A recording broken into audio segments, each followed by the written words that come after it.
আসসালামু আলাইকুম।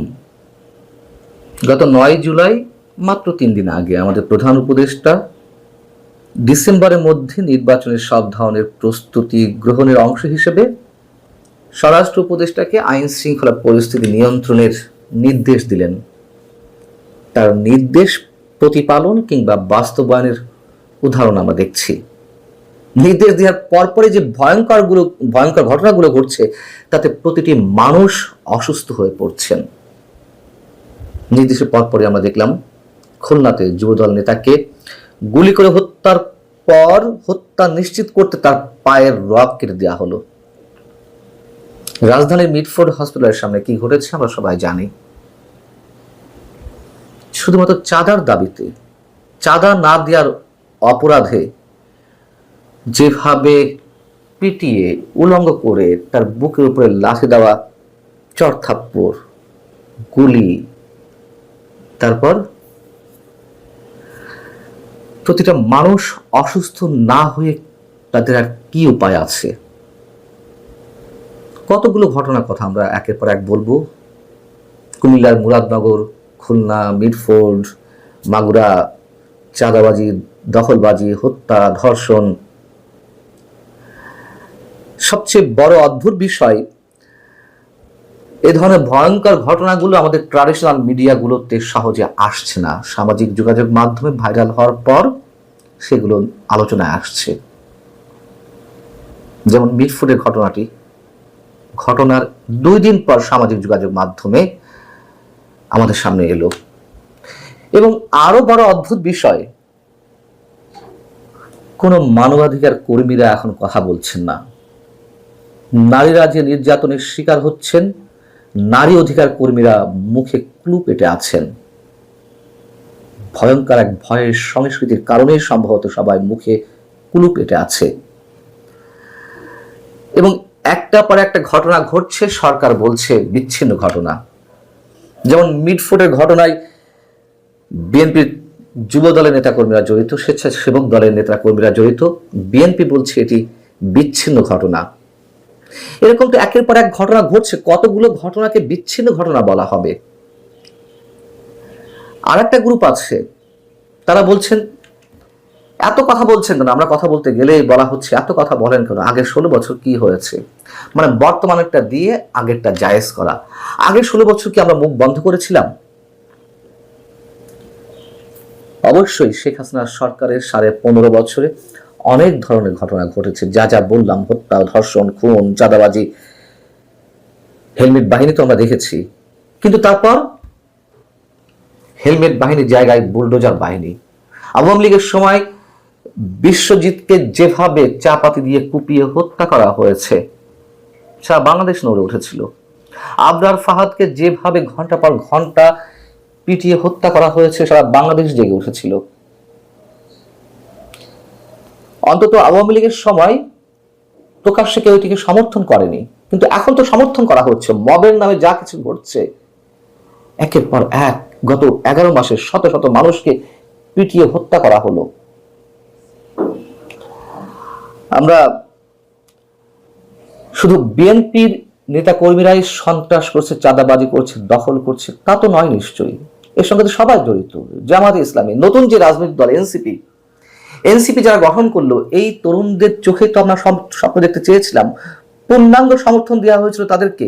কিন্তু তারা কি করলো? মানুষের সঙ্গে তারাও প্রতারণা করলো। যে মবগুলো ঘটছে, কাদের সমন্বয় ঘটছে?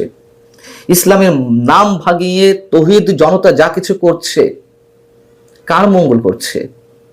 আওয়ামী লীগ মুক্তিযুদ্ধের নাম ভাঙিয়ে ব্যবসা করেছে, আর এরা ইসলামের নাম ভাঙিয়ে যে অরাজকতা শুরু করেছে, এর শেষ কোথায়? আর এদিকে সংস্কারের নামে দিনের পর দিন নাটক চলছে, স্রেফ ভাওতাবাজি, স্রেফ ভণ্ডামি। এই দেশ, সমাজ, রাষ্ট্র, মানুষের সাথে কেউ কোনো কিছু চিন্তা করছে না। স্রেফ রাজনৈতিক ভাওতাবাজি, শুধুমাত্র রাষ্ট্রীয় ক্ষমতা দখলের জন্য এবং ক্ষমতার ভাগাভাগিতে, ক্ষমতার প্রতিযোগিতায় তো এগুলো এখন ঘটছে। যে যেমন করে পারছে, যে যে দিক থেকে সম্ভব সবকিছু লুফে নেওয়ার চেষ্টা করছে। এর শেষ কোথায় আমরা জানি না। এই কথাগুলো অনেক পুরানো, তারপরেও আমাদেরকে বলতে হচ্ছে। এবং ওই যে বলছিলাম যে মানবাধিকার কর্মীরা কোথায়, আওয়ামী লীগ যে দৃষ্টান্ত স্থাপন করেছে তার সবই তো এই সরকার করছে। তার সাথে নতুন নতুন মানে সরকারের সময় হচ্ছে, তার সঙ্গে নতুন নতুন আরো কিছু যোগ হচ্ছে ভয়ঙ্কর ভাবে। আওয়ামী লীগের সময় যখন আমরা কথা বলছিলাম, আওয়ামী লীগের সময় যখন যেই সাংবাদিকেরা নানান ধরনের অন্যায় অপকর্ম তথ্য তুলে ধরছিলেন, মানবাধিকার কর্মীরা কথা বলছিলেন, তখন তাদেরকে সুশীল চুশীল বলে ঘায়েল করা হয়েছে, বামাতি জামাতি বলে ঘায়েল করা হয়েছে। এখনই সেটি চলছে, এখনো ঠিক সেই ধারা চলছে। এখন আর বামাতি জামাতি শব্দ শোনা যায় না, যদিও সে জামাতরাই তো এখন বলতে গেলে ক্ষমতায়। এখন সেই সুশীল চুশীল এই শব্দগুলো উচ্চারণ করা হচ্ছে। কারা করছে? এই নতুন শক্তির আধার যাদের হাতে তারাই করছে। জামাতে ইসলামী করছে এনসিপি করছে, সরকারি দায়িত্বশীল ব্যক্তিরা সুশীল বলে গাল দিচ্ছেন। ভয়ঙ্কর চেহারা, একই রকম চেহারা, আরো সেগুলো বেড়েছে। আর আওয়ামী লীগের নেতাকর্মীরা এখন যখন আমরা এই কথাগুলো বলছি, তখন আমাদেরকে খুঁচিয়ে খুঁচিয়ে বলা হচ্ছে লাল স্বাধীনতা কেমন লাগে। তার মানে তারা তাদের সময় যে অপকর্মগুলো করেছে, যেই জঘন্য ভয়ঙ্কর অপরাধগুলো করেছে, সব সাপোর্ট দিয়ে যাওয়া উচিত ছিল আমাদের। মানে কেন তাদের বিরুদ্ধে কথা বললাম? তাদের অপকর্ম, তাদের যে অপরাধগুলো সেগুলো মানুষের সামনে তুলে ধরার কারণে নাকি এই 24শে অভ্যুত্থান করেছে। এখনো ন্যূনতম তাদের মধ্যে কোনো ধরনের কোনো অনুশোচনা নেই। তাহলে সেই আওয়ামী লীগ যদি আবার ফিরে আসে, সেই পুরনো চেহারায় ফিরে যাবে। এবং তাদের যে অভিযোগ যে আমাদের মতো কিছু মানুষের জন্যই নাকি এই অভ্যুত্থান হয়েছে, কি সুন্দর অসাধারণ বক্তব্য। ন্যূনতম কোনো অনুশোচনা তো নেই এখনো পর্যন্ত, আবারও সেই পুরনো কায়দায় ঘায়েল।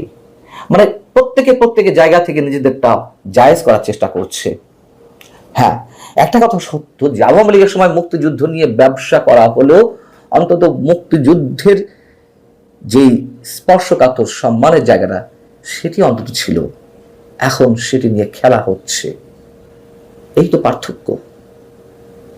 বলবেন আওয়ামী লীগের সময় জঙ্গিবাদ হয়নি, এখন জঙ্গিবাদের উত্থান ঘটেছে, মৌলবাদের উত্থান ঘটেছে। সুযোগটা কে করে দিয়েছে?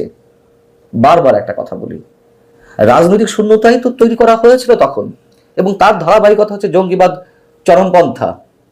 বারবার একটা কথা বলি, রাজনৈতিক শূন্যতার পরের স্টেজ এখন যা ঘটছে তাই। সেই সুযোগটা কারা করে দিয়েছে? এক ভয়ঙ্কর দুর্বৃত্তায়ন, রাষ্ট্রীয়ভাবে, সামাজিকভাবে, অর্থনৈতিকভাবে। এই দুর্বৃত্তায়ন থেকে সম্ভবত আমাদের কোনো মুক্তি নেই। মাঝখান থেকে ক্রস ফায়ারের শিকার হয় আমাদের মতন কিছু নিরীহ মানুষ। এবং যে নাটক চলছে সংস্কারের নামে, সেই নাটকও যে আমাদেরকে কোন ভয়ঙ্কর পথে নিয়ে যাচ্ছে এখনো পর্যন্ত। যে রাজনৈতিক দলগুলো এখনো পর্যন্ত যমুনায় গিয়ে চা, সমোসা, কেক, মিষ্টি